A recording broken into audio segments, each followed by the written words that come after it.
Sahabat GKI Klasi Solo, mari kita berdoa sebelum merenungkan firman Tuhan.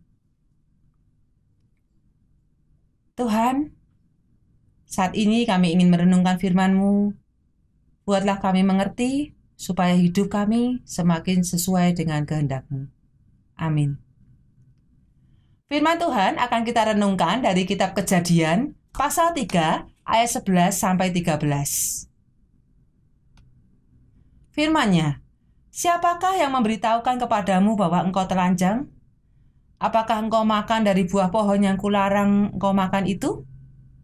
Manusia itu menjawab, perempuan yang kau tempatkan di sisiku, dialah yang memberi dari buah pohon itu kepadaku, maka ku makan. Kemudian berfirmanlah Tuhan Allah kepada perempuan itu, apakah yang telah kau perbuat ini? Jawab perempuan itu, ular itu yang memperdayakan aku, maka ku makan. Sahabat GKI Klasi Solo, pada tanggal 24 Juli tahun 2002, 4 gerai makanan cepat saji, yakni McDonald, Wendy's, Kentucky Fried Chicken, dan Burger King, digugat di pengadilan New York oleh seorang bernama Cesar Barber. Alasannya adalah gerai makanan cepat saji itu sudah berkontribusi terhadap serangan jantung, obesitas, diabetes, tekanan darah tinggi, serta kolesterol tinggi yang saat itu sedang dialaminya. Ia mengatakan selama bertahun-tahun ia sudah makan makanan mereka tanpa tahu kalau itu bisa berakibat buruk pada kesehatannya. Dia menuntut ganti rugi karena gerai-gerai makanan itu disebut tidak memberi peringatan yang memadai tentang bahaya makan makanan cepat saji. Ia menyebut bahwa gerai-gerai tersebut gagal mengungkapkan kandungan kalori, lemak, ataupun garam di dalam makanan mereka. Nah, kedengarannya aneh ya, tetapi ini sungguh-sungguh terjadi. Kalau dipikir-pikir, bukankah salahnya sendiri kalau ia itu terlalu banyak makan makanan cepat saji atau junk food yang akhirnya berakibat buruk pada kesehatannya? Tapi mengapa dia kok malah menyalahkan gerai makanannya? Ada pepatah mengatakan, lempar batu sembunyi tangan. Artinya, orang membuat kesalahan tanpa mau mengakuinya tetapi malah menyalahkan orang lain. Di dalam dunia psikologi, hal tersebut disebut proyeksi. Menurut Sigmund Freud, bapak psikoanalisa, proyeksi adalah salah satu bentuk mekanisme pertahanan diri atau pembelaan diri di saat seseorang itu merasa bersalah, malu, ataupun gagal dengan cara meyakinkan dirinya bahwa orang lainlah yang bersalah. Contoh, ketika seorang berselingkuh, namun ia justru menuduh pasangannya yang berselingkuh. Atau ketika seseorang merasa lapar, lalu mengajak temannya makan, tetapi dia mengatakan pada orang lain bahwa temannya itulah yang mengajak dia makan. Nah, itu proyeksi. Perilaku melemparkan kesalahan kepada orang lain itu dalam bahasa sehari-hari juga kita kenal sebagai istilahnya mencari kambing hitam. Nah, orang yang mencari kambing hitam atas situasi yang biasanya tidak dia inginkan, apapun itu, saat dia berbuat kesalahan, saat dia mengalami kegagalan, saat hidupnya kacau, atau dalam kesulitan, dan berbagai situasi yang tidak menyenangkan lainnya. Misalkan, ada seorang yang bertengkar dengan pasangannya di rumah, lalu di tempat kerja, ia mengkambing hitamkan rekan kerjanya atau bawahannya dengan cara memarah-marahi mereka. Atau mungkin ada seseorang yang mencoba berjualan tetapi tidak berhasil, lalu dia menyalahkan temannya yang tidak mau memberinya hutang untuk tambahan modal. Atau seorang mahasiswa tidak lulus ujian, lalu mengatakan bahwa lah itu soalnya dosennya killer. Mahasiswa lain juga banyak yang nggak lulus sama dia. Atau dosennya itu sulit ditemui, atau dosennya itu tidak membimbing dengan baik. Nah, orang yang suka melemparkan kesalahan akan menyalahkan siapa saja dan apa saja. Dia bisa menyalahkan temannya, saudaranya, keluarganya, cuaca, nasib, bahkan benda-benda mati pun bisa dia salahkan. Misalkan ketika dia menabrak, dia akan menyalahkan kendaraannya itu nggak enak dipakai. Atau dia juga bisa mengatakan, lah karena HP saya jadul, makanya saya nggak terlihat keren.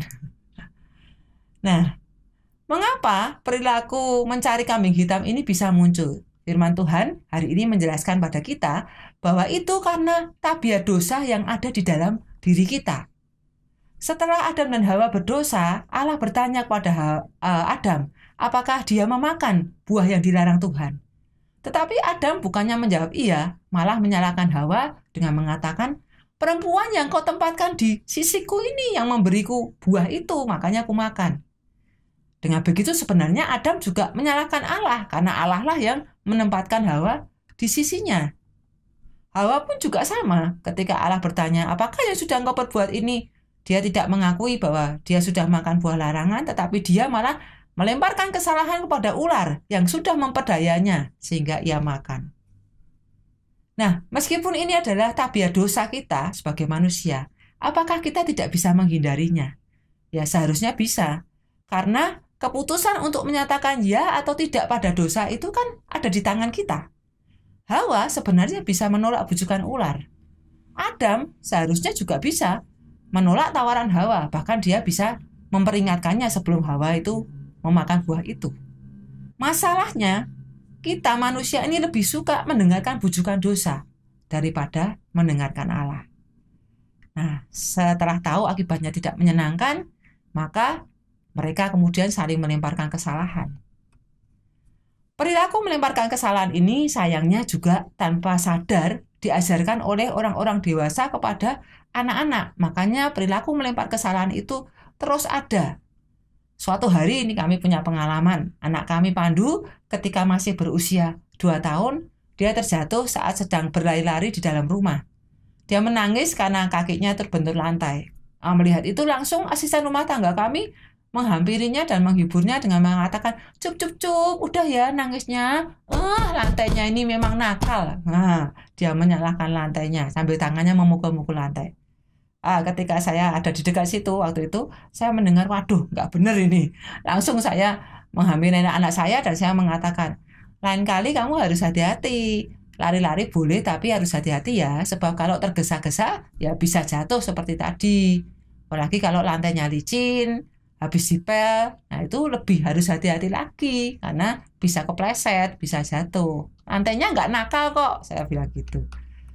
Nah, lalu saya panggil asisten rumah tangga saya dan saya bilang, besok-besok jangan ngomong seperti itu tadi.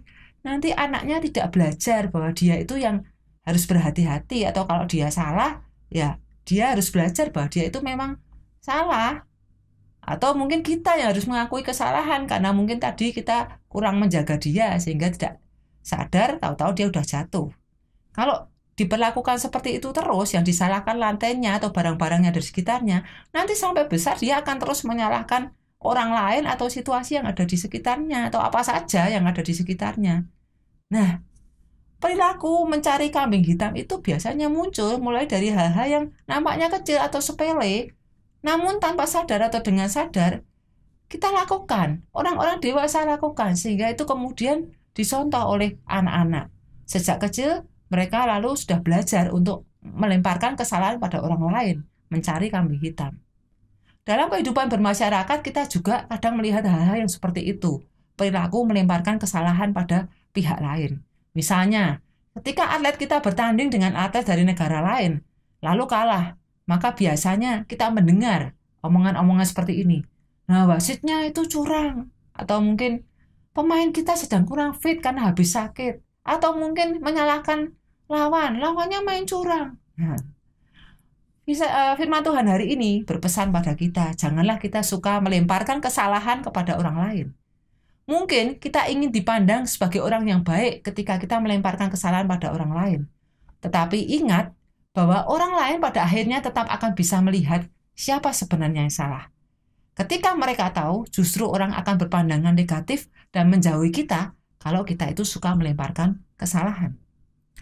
Orang-orang yang kita salahkan mungkin mereka itu adalah keluarga, saudara, teman, sahabat kita sendiri, dan mereka itu adalah orang-orang yang bisa menolong kita. Jika kita melemparkan kesalahan pada mereka, maka berarti kita menyakiti mereka.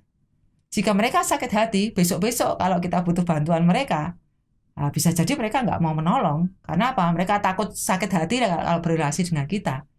Melemparkan kesalahan itu membuat relasi kita dengan sesama menjadi rusak. Kalau kita suka melemparkan kesalahan, itu juga menunjukkan bahwa kita bukanlah orang yang bertanggung jawab. Maka kalau orang tahu kita bukan orang yang bertanggung jawab, maka mereka akan enggan bekerja sama dengan kita atau berteman dengan kita. Atau enggan juga mempercayakan suatu pekerjaan, suatu kepercayaan pada kita karena tahu bahwa kita adalah orang yang tidak bertanggung jawab. Dr. Wayne Dyer, seorang pengarang buku-buku laris dari Amerika, terkenal dengan quotes-nya, "Blame has to go." Menyalahkan harus pergi. Harus tidak dilakukan lagi. End the blame game.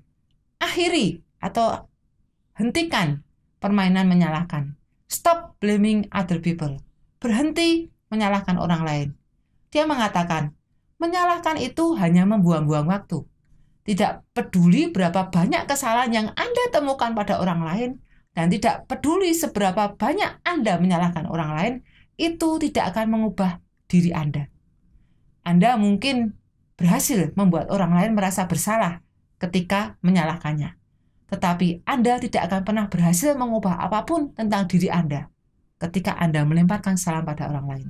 Justru itu akan membuat Anda tidak pernah bahagia. Kiranya firman ini menjadi berkat buat kita semua hari ini. Amin.